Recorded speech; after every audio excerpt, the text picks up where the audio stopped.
tidak amarah. Bukan menahan amarah ya. Menahan untuk tidak amarah. Oh, berarti sudah ada marah sebenarnya itu. Menahan untuk tidak marah sebenarnya.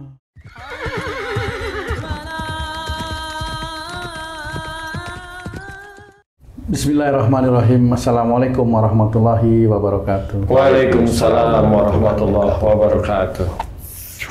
Sahabat beriman dimanapun berada, kita jumpa lagi di Ustadz Danu Official Channel. Semoga kita selalu dalam lindungan Allah Subhanahu wa Ta'ala. Amin. Ya Rabbal Alamin. Di video kali ini kita akan ngaji lagi bersama guru kita semua, Pak Ustadz Danu. Assalamualaikum Pak Ustadz. Waalaikumsalam warahmatullahi wabarakatuh. Amin ya Rabbal Alamin. Dan saya juga sudah ditemani oleh sahabat saya, Bang Jainuddin. Assalamualaikum, Bang. Waalaikumsalam Pak Dung. Sehat ya? Alhamdulillah. Aja ini sehat? Alhamdulillah. Alhamdulillah. Sahabat beriman dimanapun berada, kali ini kami akan membahas tentang memaafkan. Jadi gini Pak Ustadz, dalam setiap pertemuan ya, saya misalnya ketemu teman-teman rame banyak itu, ketika dalam satu pertemuan itu ada teman-teman yang salah ucap, misalnya dianggap sama beliau, terus beliau minta maaf ya gini, salah satu teman, enak aja kamu minta maaf, kamu udah nyakitin aku, seperti itu Pak Ustadz. Banyak sekali, kadang-kadang sebelum bicara juga maaf ya maaf, temannya lain itu ngomong dulu baru minta maaf. Jadi sebenarnya permintaan maaf yang benar secara Islami itu pada kondisi apa dan bagaimana cara kita untuk meminta maaf kepada seseorang itu Pak Ustadz? Iya. Bismillahirrahmanirrahim. Assalamualaikum warahmatullahi wabarakatuh. Waalaikumsalam warahmatullahi wabarakatuh. Ya Rabbal Alamin. Alhamdulillah. Sebenarnya orang yang meminta maaf itu baik-baik aja. Berarti ada beberapa hal yang bisa dikategorikan orang yang sering meminta maaf ya. Satu, orang tersebut bersalah. Itu meminta maaf itu sebenarnya malah wajib. Wajib ya Pak. Seperti tobatnya seorang kepada Khalik ya. Tobatnya kita kepada Allah Ta'ala. Entah kesalahan apa, nyuri mamanya. Jadi yang namanya meminta maaf itu harus dilakukan bagi orang yang bersalah. Bagi yang bersalah. Iya, jadi jangan merasa tidak bersalah. Ya, itu wajib loh itu. Apalagi sebagai seorang Islam itu wajib. Kalau misalnya seseorang bersalah, pada waktu itu dia tidak minta maaf, diingatkan oleh temannya. Wih, kamu itu udah salah, sana minta maaf. Kemudian beberapa waktu kemudian beliau minta maaf. Itu apakah sama derajat permintaan maafnya kalau langsung kita minta maaf pada waktu salah itu Pak? Derajat minta maaf sih insya Allah afdolnya lebih awal ya. Tapi insya Allah tetap sama nilainya. Sama nilainya ya. Jadi kenapa nilainya sama? Karena memang Allah menyuruh kita itu memohon ampunan itu kan tidak pada saat kita berbuat salah, kecuali memang salah itu jelas. Kadang-kadang tidak berbuat salah itu mamanya ngomong kasar dengan pasangan itu kan nggak begitu jelas. Jadi ngomong kasar pada pasangan itu dianggap biasa. Karena apa? Karena memang kebiasaannya omongannya kasar. Jadi itu memohon ampunnya kepada Allah Ta'ala atau meminta maafnya itu kalau sudah ketanggor. Ketanggor itu apa? Kebentur. Kebentur apa itu kira-kira? Mulutnya perot. Kalau dia tahu lagi ya. Ya kalau dia tahu, kalau enggak ya enggak ngerti dia. Bahwa mulut perot itulah yang sering diawali dari ujaran-ujaran yang tidak suka atau menjelekkan atau kebencian seperti itu. Nah itu bisa meminta maaf itu wajib sebenarnya. Nah bagi orang-orang meminta maafnya telat tidak ada masalah di hadapan Allah Ta'ala itu selama dia masih hidup tidak ada yang namanya telat. Memang lebih afdol di depan, tapi kalau di depan itu kan biasanya ada gengsi dan sebagainya. Tapi ya monggo kalau memang sudah tahu kalau iya ya saya gengsi ini, udah minta maaf aja beneran kan gitu. Maaf ya, aku salah telah nyakitin hati kamu, boleh seperti itu. Mungkin yang Ustadz bilang derajatnya sama, meminta maaf saat dilakukan atau beberapa hari atau beberapa lama kemudian didasari oleh kesadaran dia bersalah, Ustadz. Kesadaran dia bersalah pun ada hubungannya kalau dia sendiri itu diberi hidayah oleh Allah Ta'ala atau dia diingatkan oleh temannya kayak Tung tadi diingatkan oleh temannya, semuanya insya Allah sama. Jika memang permintaan maaf itu tulus dari hatinya, insya Allah sama, insya Allah. Ada yang viral sih baru-baru ini, saya kan tergelitik tuh lihat. Yang satu sudah minta maaf, Pak Ustadz. Minta maaf lah ceritanya, pelukan. Habis minta maaf itu yang ininya itu bicara, kamu gara-gara aku gituin kan kamu jadi terkenal gitu. Itu sebenarnya seperti itu, mohon maaf ini Pak Ustadz. Kadar permintaan maafnya di hadapan Allah apakah sama? Itu kalau memang orang itu seperti itu, dia itu seperti Tuhan sebenarnya. Tidak boleh ngomong seperti itu, ya. Itu tidak boleh. Kenapa tidak boleh? Karena yang menjadikan sesuatu itu terjadi, takdir itu kan hanya Allah. Oh, iya. Jadi kalau itu terjadi dianggap itu dari dia merasa itu dianggap dari dia merasa Tuhan. Oh iya. Dan itulah syirik yang paling kuat. Tidak boleh seperti itu. Apapun bentuknya tidak boleh. Jadi itu adalah ranahnya Allah, jangan kita pakai. Kan seperti itu. Ranahnya Allah itu jangan kita pakai. Takdir umpamanya sudah dijelaskan, nikmat itu dari Allah Ta'ala. Kita pakai bahwa nikmat itu saya loh yang ini. Nah itu kan, itu berarti mengkafiri ayat Allah. Ma sabaka min hasanatin faminallah. Apa saja nikmat yang kau terima itu dari Allah. Kan jelas. Tapi kalau aku itu berhasil itu gara-gara aku begini. Nah, dia mengkafiri ayat itu. Insya Allah seperti itu. Jadi tidak boleh. Makanya orang untuk menjadi takwa kepada Allah Ta'ala itu sulit, tidak gampang. Jadi kalau orang tersebut yang kamu ceritakan hanya cuma viral, ya memang dia hidupnya hanya untuk viral aja. Dia tidak ada hidup itu untuk akhirat yang menuju surga. Dia memang untuk akhirat, tapi menuju neraka. Karena kalau ya, sudah benar. Menurut dia viral itu adalah dari dia, nah dia merasa dirinya Tuhan. Takdir yang terjadi itu dari dia, enggak. Nah, orangnya kalau memang itu orang betul berarti hatinya itu tertutup. Hatinya itu sangat-sangat tertutup. Dia tidak tahu benar bahwa itu adalah miliknya Allah yang dia pakai. Sama seperti sifat sombong, itu kan Allah yang punya. Tapi kalau manusia pakai, itu dia seperti Tuhan. Nah, itu tidak boleh. Nah, hal tersebut belajar kita tidak menggunakan apapun bentuknya. Makanya diceritakan ma sabaka min hasanatin faminallah wa ma sabaka min sayyi'atin famin nafsik. Dua kalimat dalam satu ayat ini sudah menerangkan apa saja nikmat yang kau terima dari sisi Allah, apa saja musibah yang kau terima itu dari perbuatanmu sendiri. Jadi ini sudah jelas. Jadi kalau ada orang Islam yang nikmat yang dia terima dari dia dulu susah payah, dia akhirnya itu tidak boleh. Itu syirik, itu sudah. Merasa dirinya Tuhan. Itu orang yang seperti itu, jarang dia paham bahwa yang dilakukan itu dosa besar. Itu tidak boleh.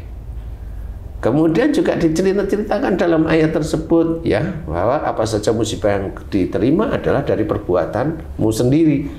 Orang Islam banyak yang tidak mau mengakui kesalahan dan dosa-dosa ayat, dia kafir terhadap ayat tersebut. Makanya hati-hati kalau kita belajar agama, yang benar harus benar.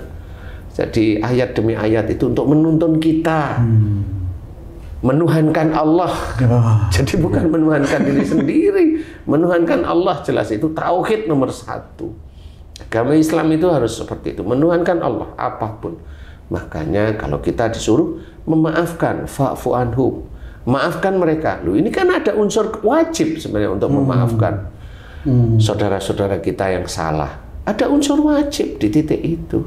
Jadi seorang Islam yang belajar taat pada Allah Ta'ala itu sebenarnya malah dia menahan tidak amarah.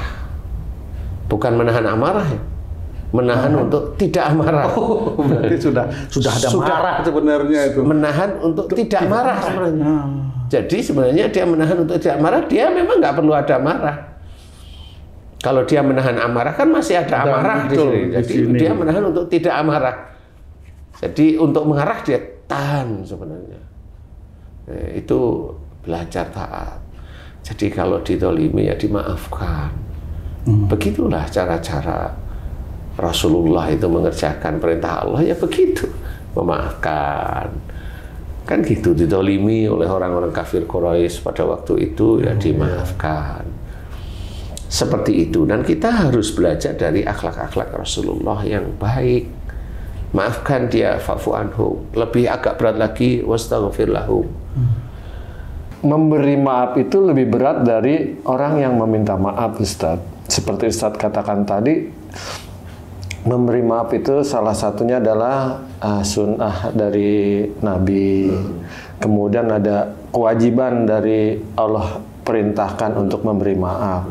Nah, beratnya seorang itu memberi maaf, Ustadz, kalau dia tidak ingat itu disebabkan apa sih, Ustadz? Orang sampai nggak mau memberi maaf tuh, Ustadz? Nafsu.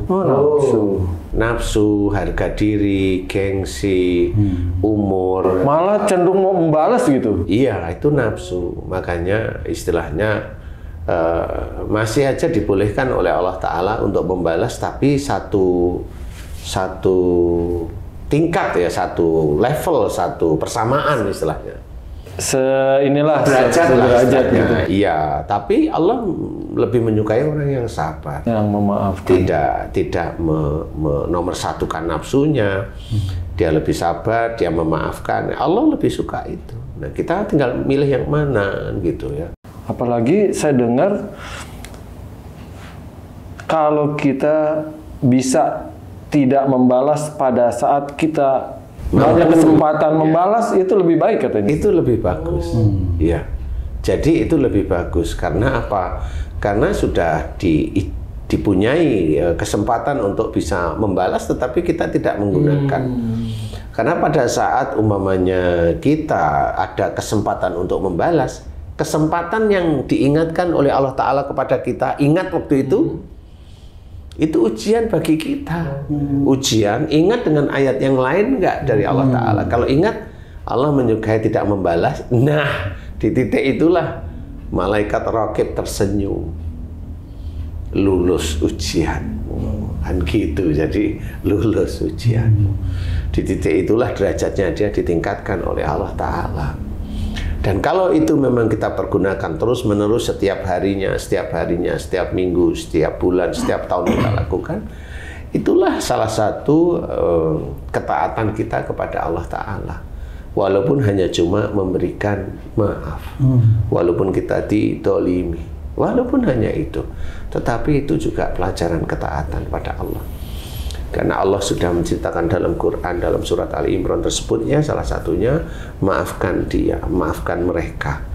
Jadi sudah itu wujudnya perintah. Jadi mau tidak mau harus belajar untuk taat. Ya, kalau saya mau tidak mau harus memaafkan, oh bukan. Mau tidak mau harus belajar taat, kan beda nih. Intinya taat, sehingga kita itu ikhlas nanti memaafkan. Ustadz tadi kan bilang memaafkan, kalau ada orang nggak minta maaf tapi kita memaafkan juga nggak apa-apa itu, Ustadz. Itu kan lebih mulia. Walaupun orangnya nggak minta maaf, biarin aja. Memaafkan itu lebih mulia. Umpama Tung dulu punya anak buah nih. Anak buah dulu itu mohon maaf nih ya, nggak punya nih. Kemudian dibantu sama Tung. Dibantu kendaraan, kasih ilmu yang baik, dan membantu Tung Tapi dalam membantu tersebut anak buahnya khianat nih. Karena khianat sehingga apa yang diberikan tung kepada dia itu dipakai untuk kekayaan dia sehingga dia kaya nih. Kemudian orang tersebut karena itu ngerti orang yang tersebut kan dikeluarin, normal aja dikeluarin biasa, ya. Kemudian karena dia merasa itu menyakiti, dia kan umpamanya orang ini, umpamanya kita ini kan orang ini dia akhirnya ngomong di Facebook, memfitnah ya, memfitnah tuh. Saya. Nah, itu nggak perlu ketemu sama orangnya dan memaafkan. Itu lebih mulia. Tapi Allah memaafkan orang itu nggak? Enggak. Ini kan persoalannya bukan masalah Allah memaafkan orang itu. Sikap dari seseorang inilah yang dinilai oleh Allah Ta'ala. Jadi memaafkan itu bukan Allah memaafkan enggak? Ya belum tentu. Oh, jadi nggak jaminan kalau orang yang disakiti itu memaafkan, Allah tuh memaafkan dia kalau dia tidak mohon ampun. Iya. Enggak bisa, karena dia kan melakukan dosa. Sudah dia itu dibantu, ditolong, kemudian dia itu akhirnya diizinkan oleh Allah Ta'ala punya rizki, umpamanya. Kemudian khianat, kemudian sebagainya, nah itu santai aja. Nggak dipikirin, tapi dikeluarin. Nah, dia merasa disakiti, loh kok jadi kebalik-balik semuanya. Nah, orang yang tersebut dan dia tidak pernah minta maaf, itu orang yang paling bagus. Di neraka maksudnya. Berarti Ustaz, kalau orang berbuat salah, nggak hanya meminta maaf sama orang yang disalahi itu, tapi tetap juga dimohon ampun sama Allah. Lah iyalah. Kadang orang enggak minta maaf ya udah sama Allah lupa gitu. Nah, itu orang itu hanya minta maaf di mulut.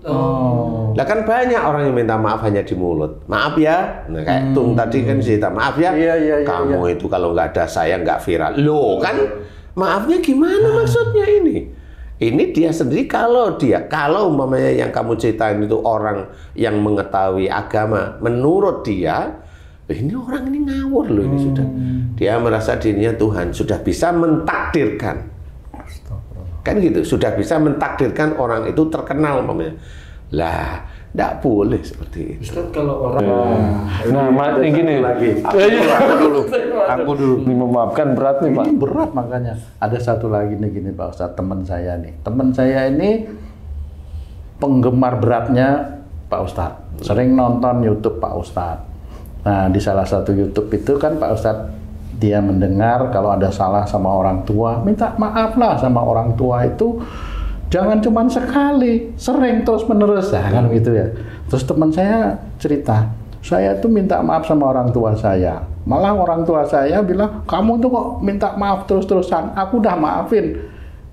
Terus aku harus gimana Pak Tung?